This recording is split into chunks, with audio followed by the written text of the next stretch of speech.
Worth $250 billion, who better than Larry Ellison to solve world hunger? A farmer, perhaps? What do they know? This is the story of Larry Ellison's disastrous $500 million greenhouse project in Hawaii, which he once said would expand to the point where it could feed the entire world. But so far, it's only been able to produce lettuce that sells for $24 a pound and some tomatoes. Hubris, you say? Well, how many billion would that cost? Maybe he could buy one of those. He owns a priceless collection of 16th century samurai armor, fitting for a businessman whose favorite saying comes from the warrior Genghis Khan. Genghis Khan said, He said, it's not sufficient I succeed, everyone else must fail. And on the pedestal these words appear. My name is Ozymandias, King of Kings. Look on my works, ye mighty, and despair. Nothing beside remains.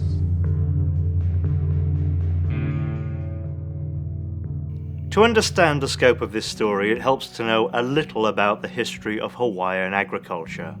So, briefly, the islands were first settled by Polynesians who travelled by ship from the Society Islands at least 800 years ago, bringing with them dozens of plants for growing crops: sweet potatoes, taro, breadfruit, coconuts, and sugarcane among them.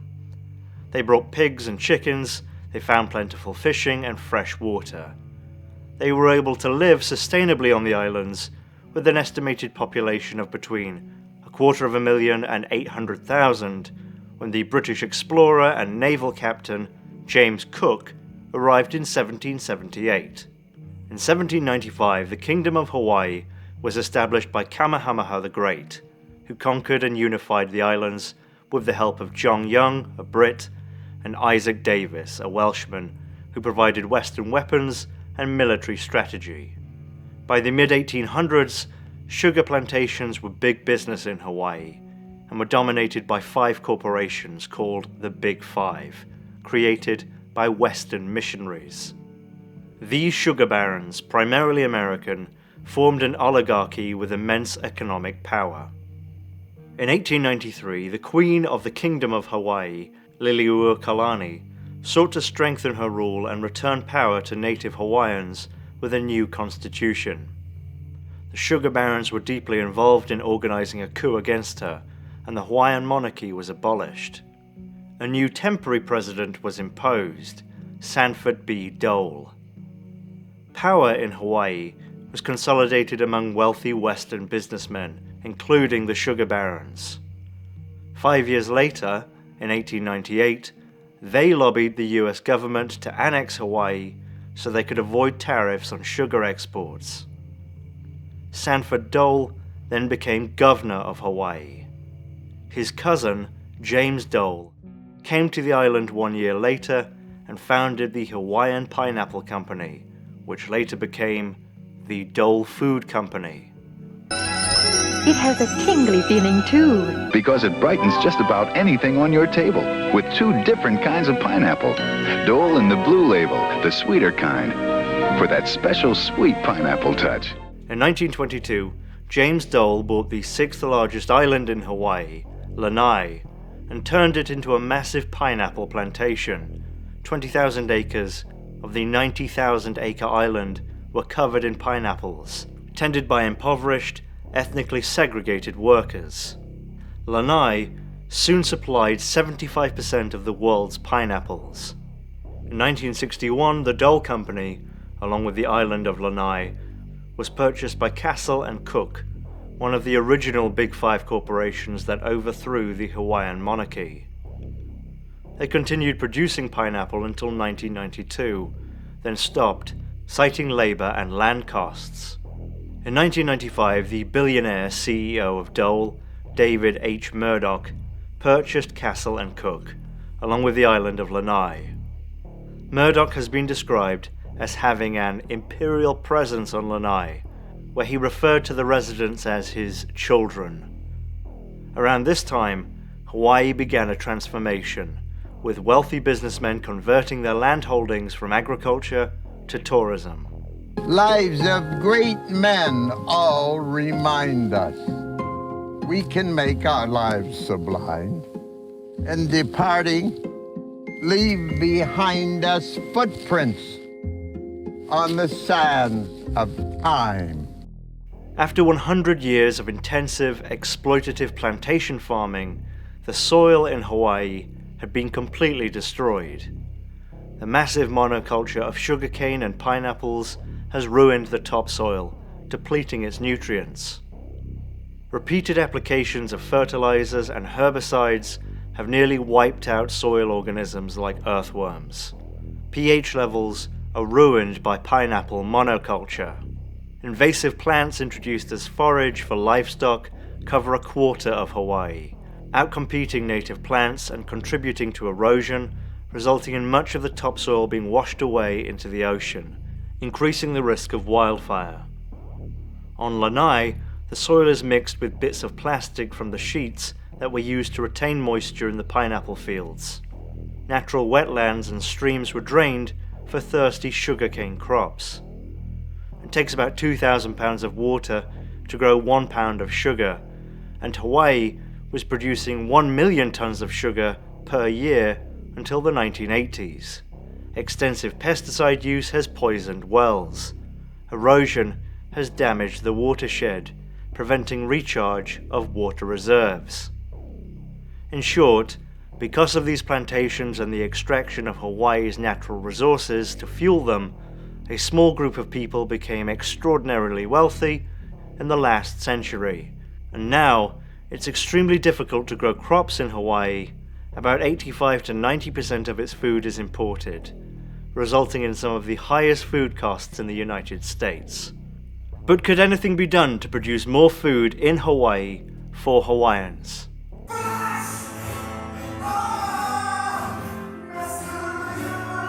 Enter tech billionaire Larry Ellison, the founder of Oracle and, as of July 2025, the second richest person in the world, with a fortune of $251 billion. In 2012, Ellison bought 98% of the island of Lanai from Dole billionaire David Murdoch for the bargain price of $300 million. The 141 square mile island had a population of only 3,200 people, most of whom lived in its only town, Lanai City, founded by James Dole to house his plantation workers. With his purchase, Ellison owned a third of all houses and apartments, 2 hotels, the town's grocery store, wastewater treatment plant, water company, city park, and more. Only a handful of the island's businesses are owned by someone other than Ellison. He has bought a small airline connecting Lanai and Honolulu, though he sold a controlling interest 2 years later after the airline lost $21 million. After the purchase, a representative of Ellison attended a public meeting on the island and explained to residents that he wasn't buying Lanai for the sake of profit, but to turn it into a premier tourist destination and the first economically viable 100% green community. The ultimate dream of a tech billionaire, his own luxury enclave to lord over. Feudalism never died, it just changed its clothes. Residents were conflicted, wondering what kind of owner Ellison would be. Some began reading biographies about him, like this one called The Difference Between God and Larry Ellison. God doesn't think he's Larry Ellison. A lot of promises were made. There would be organic wineries, a desalination plant, better healthcare, a film studio, a sustainability institute, new housing complexes, a tennis academy, a bowling alley, and of course, Lanai would have its own food production with high-tech, sustainable agriculture. So in 2018, Ellison founded a wellness company called Sensei, along with his friend, oncologist and celebrity doctor David Agus, whom he met while Agus was treating their mutual friend Steve Jobs. How did that work out? Sensei would help people live longer and healthier lives using data. The company would do this with two separate projects. The first was a luxury spa on Lanai called Sensei Retreat, operated by Four Seasons, with rates starting at $1,200 per night, with a 5-night minimum. Maybe the idea of nutritionists watching you while you sleep isn't that popular. Looks like rates have since declined to $1,000 a night. A pittance. In 2020, during the pandemic, Ellison moved to Lanai full-time and started work on the second project, Sensei Ag. We've looked at agriculture, and it's one of the few industries that has not been transformed by modern technology, and we think we can transform agriculture, and it's a dual benefit: end up with a much more nutritious product, but also lower cost. It was marketed as a cutting-edge ag tech company that would deliver hyperlocal, nutrient-rich, affordable food around the globe, starting with a pilot facility in Lanai. Sensei Ag would be the future of farming and the answer to nourishing our planet, and would promote food security around the world using the transformative power of data. Amazing. How would it work? 6 hydroponic greenhouses would be built on Lanai, featuring advanced sensors that monitor the plants and control window shades, AI that would determine how to breed different varieties of crops for optimal nutrition, and robots that harvest the food. Keep in mind, they said they're going to feed the whole planet with affordable food with this company. The first CEO, Sonia Lo, told Business Insider in 2021, "In the next 3 to 5 years, our goal is to feed the top 3 quintiles of the world with our products and employ the bottom 2. And then in the next 8 to 10 years, it is to feed everybody." Glowing media reports soon extolled the virtues of Ellison's futuristic greenhouse project and how it was going to change the world. But it turns out Ellison didn't know shit about farming. In February 2025, the Wall Street Journal reported that Sensei Ag has been a complete, abject failure. The greenhouses were estimated to cost $12 million, but ended up costing $50 million. To build them, Ellison hired an Israeli firm suggested by his friend, Prime Minister Benjamin Netanyahu. But the firm's greenhouses were designed for the desert climate of Israel, and believe it or not, Hawaii is quite different from Israel. Lanai's 80-mile-per-hour gusts of wind blew the roofs off multiple times, requiring extensive repairs and setting back the project. The built-in fans weren't designed for Lanai's high humidity. The facility was supposed to operate entirely on green energy, and 1,600 Tesla solar panels were installed. Luckily, Ellison sits on the board of Tesla and is a personal friend of Elon Musk, so presumably he got mates rates. But the solar panels didn't work. High winds were constantly covering them in dirt, and former employees have said they may not have been installed properly. So, they ended up installing diesel generators instead. How green. A problematic Wi-Fi system prevented the high-tech sensors and cameras from working. Amateur mistakes were made, like putting mature plants and young plants next to each other, allowing pests to thrive. A former employee told the Wall Street Journal that Ellison frequently changed his mind regarding what kinds of crops to grow. At one point, he wanted to grow square watermelons like the ones sold in Japanese gourmet shops, saying it would be like the Tesla approach, where they started out making expensive products before transitioning to affordable stuff. Sensei employees had to explain that most Americans wouldn't buy $100 watermelons. At one point, he wanted to grow mangoes, and employees had to explain that the entire facility would have to be redesigned to allow for the raised beds and additional light that mangoes need. At another point, he wanted to grow wasabi for the Nobu restaurants at his resorts, until the chefs explained that lettuce and tomatoes would be more useful and more practical. The plan to use robots to harvest the crops hasn't happened. Neither has the plan to use AI for breeding plants. No official statement has been made as to why these plans haven't materialized. They planned to grow a variety of fruits and vegetables, enough to feed all of Hawaii, but in the end, the facility only managed to grow lettuce and cherry tomatoes. The lettuce costs $24 per pound in Hawaii. Just as an aside, the Wall Street Journal also reported that Ellison would frequently bring guests from his resorts to tour the greenhouses. One time, he brought Robert De Niro and Tony Blair and tried to get them to eat some tomatoes straight from the vine, despite employees telling him they were covered with pesticides. Blair apparently declined. Shame. But the problems didn't stop Sensei from trying to expand.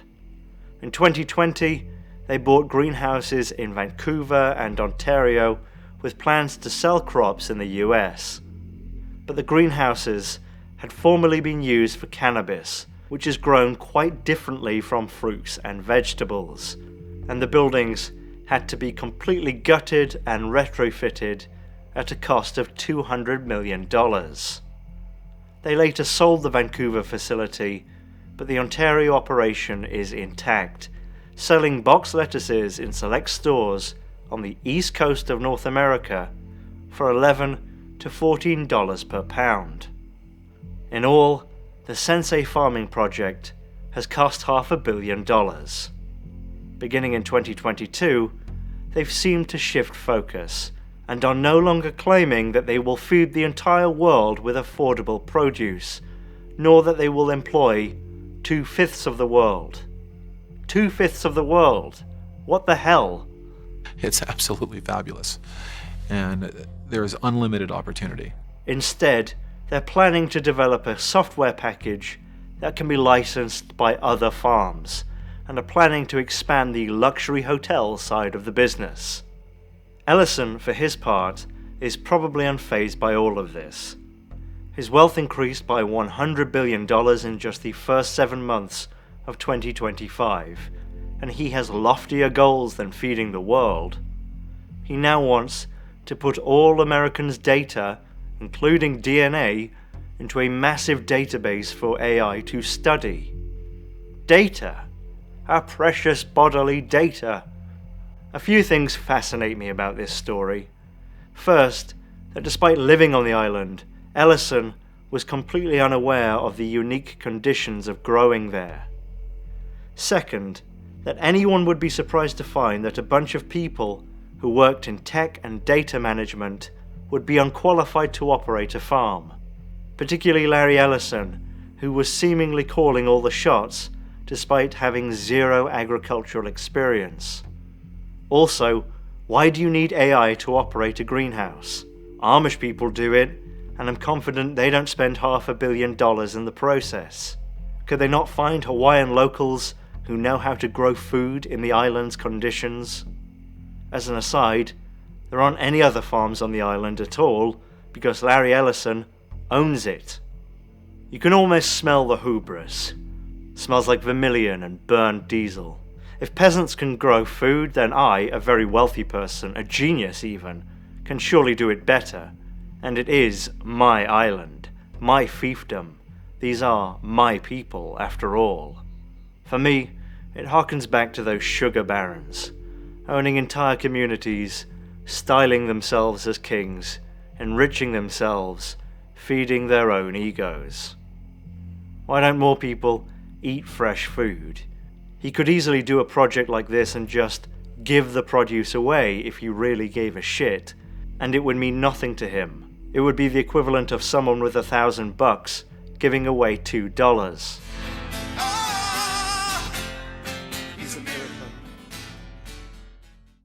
I think this serves as a great example of the state of things. The rich know better because They're rich, and by being rich, that means that they must be better than us. We are ants. They are gods. We are lucky that we are their playthings. And our lords and masters, the billionaires, soon to be trillionaires, they're our only hope. And so, that's the end of the video. Thank you for watching. Consider Patreon or a vasectomy, and sleep now in the fire.